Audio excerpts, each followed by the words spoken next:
तो ट्रंप धमका रहे हैं, लेकिन ईरान भी प्रहार कर रहा है।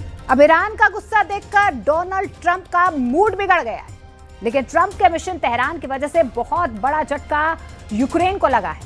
2026 के शुरू होते ही पुतिन ने यूक्रेन में ऐसा वार किया है जिसको रोक पाना अब अमेरिका और नेटो के लिए मुश्किल हो गया है। यूक्रेन से एक ऐसी रिपोर्ट आई है जो ट्रंप को बहुत शर्मिंदा कर देगी। सुनिए।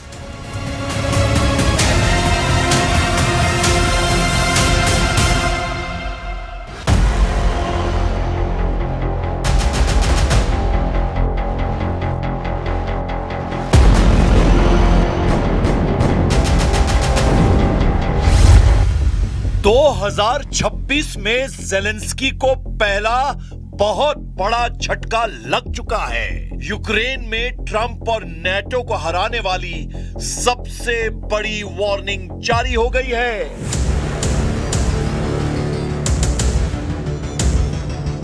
दो 2026 में पुतिन ने यूक्रेन वॉर जोन को ऐसा दहलाया है कि नए हमले को अमेरिका की बड़ी बेइज्जती वाला अटैक कहा जा रहा है।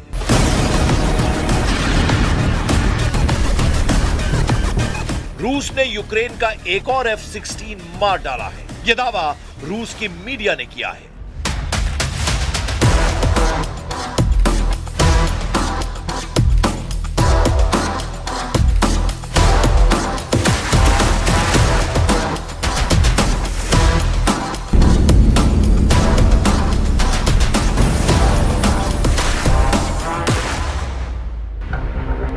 रूस की तरफ से दावा है कि उसके S-300 एयर डिफेंस सिस्टम ने F-16 का शिकार किया है। F-16 यानी वो फाइटर जेट जो अमेरिका की मर्जी के बाद बहुत भरोसे के साथ ज़ेलेंस्की को दिया गया था। यह ऐसी खबर है जिसने 2026 की शुरुआत में ही उस भरोसे को तोड़ दिया है जो पूरा यूरोप ज़ेलेंस्की पर करने के लिए तैयार है। लेकिन F-16 को गिराने वाली मिसाइल ने यूरोप के दो धुरंधर फाइटर जेट्स को उड़ान से पहले ही बड़ी धमकी दे दी है। धमकी साफ है कि ज़ेलेंस्की को बचाने वाला कोई नहीं बचेगा, चाहे वो अमेरिका का F-16 हो या फिर फ्रांस का रफाल या फिर स्वीडन का ग्रिपेन। पुतिन सबको चुन चुन कर मारेंगे।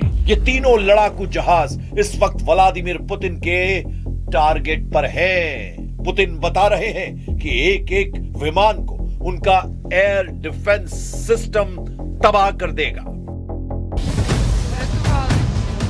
पुतिन ने यूक्रेन के आसमान में क्या खेल किया है वो देखने से पहले चलिए ज़ेलेंस्की की राजधानी कीव और एक और बड़े शहर खार्किव में।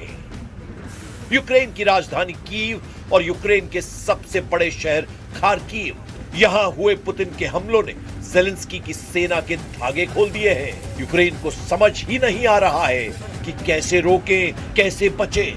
पुतिन की मिसाइलों और रूस के ड्रोन ऐसा कहर मचा रहे हैं कि अब ज़ेलेंस्की के पास छुपने के लिए छत नहीं बची है। Зараз знаходимося на одному із інфраструктурних об'єктів міста Києва. Пошкоджені. Наші комунальники працюють і вдень, і вночі для того, щоб усунути пошкодження, для того, щоб надати теплопостачання. Складна робота. Я хочу щиро їм подякувати за всю роботу, яку вони виконують в екстремально низьких температурах, які зараз спостерігаються в нашому місті. Роботи дуже багато, але працюємо і переконані, що ці виклики ми подолаємо. पुतिन 2026 की शुरुआत में ही ओरेशनिक मिसाइल दागकर ज़ेलेंस्की को हैप्पी न्यू ईयर कह चुके हैं। ऐसे में 2026 के युद्ध को कंट्रोल करने के लिए ज़ेलेंस्की से यूरोप ने 3 बड़े वादे किए हैं। तीनों वादे ऐसे जिसमें पुतिन को टक्कर देने के लिए बड़ी आग शामिल है।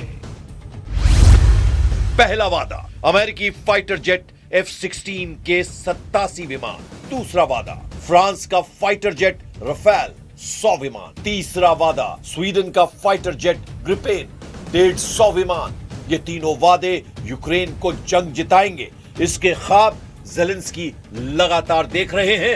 लेकिन 2026 की शुरुआत में ही ज़ेलेंस्की की वो गोल्डन ड्रीम वाली उम्मीद के पर खच्चे उड़ गए हैं।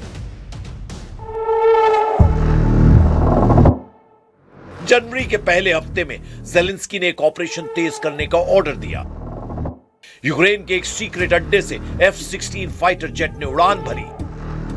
टारगेट डॉनबास में रूस का एक मिलिट्री अड्डा था।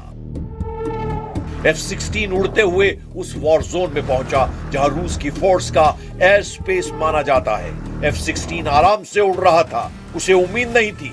तभी जमीन पर मौजूद रूस का S-300 air defence system active हो गया।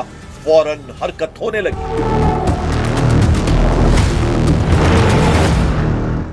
आसमान में यूक्रेन का F-16 और जमीन पर रूस का S-300 एयर डिफेंस सिस्टम, दोनों की टक्कर अब तय थी। 150 किलोमीटर तक टारगेट को खत्म करने वाला S-300 का रेडार एक्टिव हो गया और उसने F-16 को ट्रैक करना शुरू कर दिया।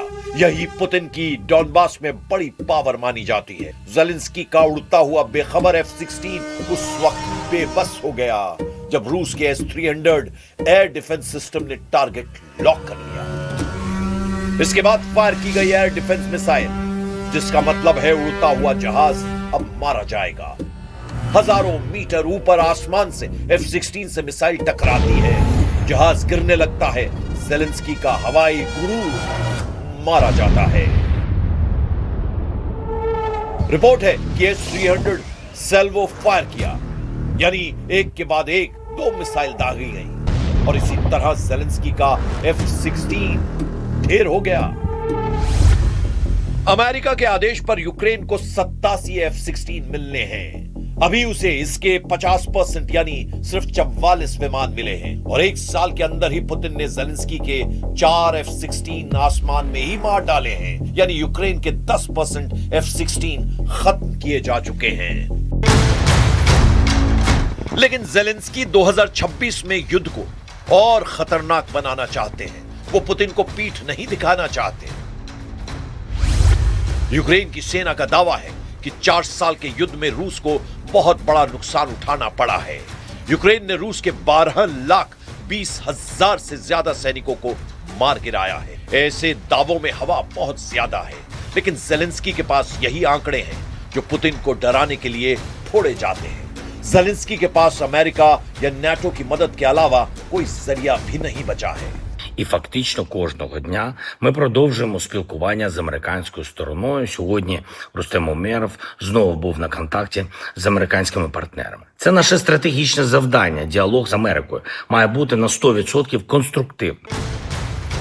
F-16 को गिराए जाने के बाद ज़ेलेंस्की की सेना ने एक वीडियो वायरल किया है, लेकिन इस कॉकपिट वाले वीडियो में पायलट सुखोई 27 उड़ा रहा है, न कि F-16।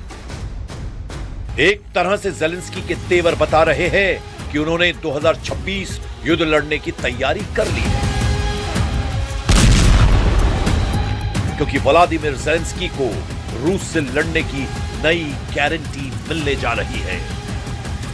इस गारंटी में सबसे बड़ा नाम है Gripen fighter jet. Zelensky Sweden से ऐसे 150 लड़ाकू विमान खरीदना चाहते हैं ताकि रूस की एयरफोर्स को टक्कर दी जा सके। 2026 इसकी डिलीवरी मुमकिन है। ज़ेलेंस्की खुद इस फाइटर जेट का जायजा ले चुके हैं।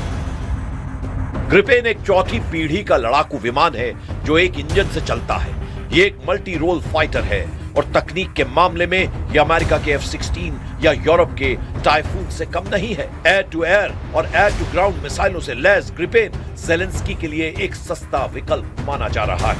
इसे बनाने वाली कंपनी का दावा है कि ये रशियन लड़ाकू विमानों का बखूबी मुकाबला कर सकता है। अभी ये विमान दक्षिण अफ्रीका, थाईलैंड, ब्राजील, चेक गणराज्य और हंगरी की वायु सेनाओं के पास है और ये फाइटर नाटो के कई मिशन में भी शामिल रहा है।